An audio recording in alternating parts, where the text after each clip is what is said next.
ತಿರುಪತಿಗ ಶ್ರೀ ಗೋವಿಂದರಾಜಸ್ವಾಮಿ ದೇವಾಲಯಕ್ಕೆ ಕುಡಿದ ಮತ್ತಿನಲ್ಲಿ ವ್ಯಕ್ತಿಯೋರ್ವ ಬಂದಿರುವಂಥದ್ದು.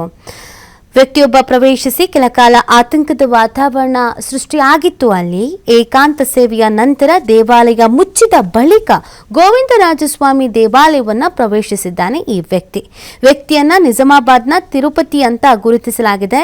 ವಿಜಿಲೆನ್ಸ್ ಸಿಬ್ಬಂದಿ ತಡೆಯುವ ಮೊದಲೇ ಮುಖ್ಯ ದ್ವಾರವನ್ನು ಪ್ರವೇಶಿಸಿಬಿಟ್ಟಿದ್ದಾನೆ ಈ ವ್ಯಕ್ತಿ. ಬಳಿಕ ಗೋಪುರವನ್ನು ಹತ್ತಿ ಒಳಗೆ ಕೂಗಿದ್ದಾನೆ. ತಕ್ಷಣ ಸ್ಥಳಕ್ಕೆ ಪೊಲೀಸರು ಮತ್ತು ಅಗ್ನಿಶಾಮಕ ಸಿಬ್ಬಂದಿ ಧಾವಿಸಿದ್ರು. ಕೆಳಗಿಳುವಂತೆ ಮನವಿನೂ ಕೊನೆಗೂ ಅಗ್ನಿಶಾಮಕ ಸಿಬ್ಬಂದಿ ಆತನನ್ನ ಕೆಳಗಿಳಿಸಿದ್ರು. ಪೊಲೀಸ್ ಠಾಣೆಯಲ್ಲಿ ಇದೀಗ ವಿಚಾರಣೆಯನ್ನ ಮಾಡಲಾಗ್ತಾ ಇದೆ. ಯಾಕೆ ಅಲ್ಲಿಗೆ ಬಂದಿದ್ದ, ನಿಜವಾಗ್ಲೂ ಕುಡುಕನೇನಾ ಅಥವಾ ಬೇರೆ ಉದ್ದೇಶ ಏನಾದರೂ ಇಟ್ಕೊಂಡಿದ್ನಾ, ದಾರಿ ತಪ್ಪಿ ಬಂದಿದ್ನಾ, ಏನು ಗೆತ್ತ, ಇದೆಲ್ಲದರ ಬಗ್ಗೆಯೂ ಕೂಡ ಇದೀಗ ತನಿಖೆ ಮಾಡಲಾಗ್ತಾ ಇದೆ.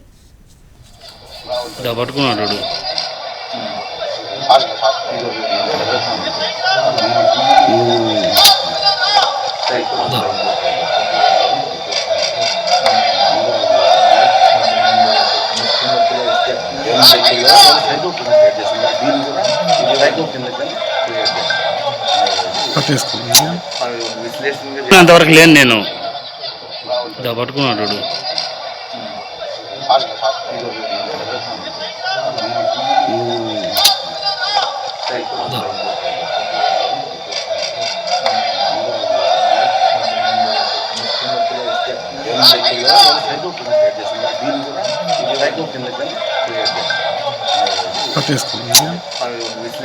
అంతవరకు లేను నేను పట్టుకున్నాడు.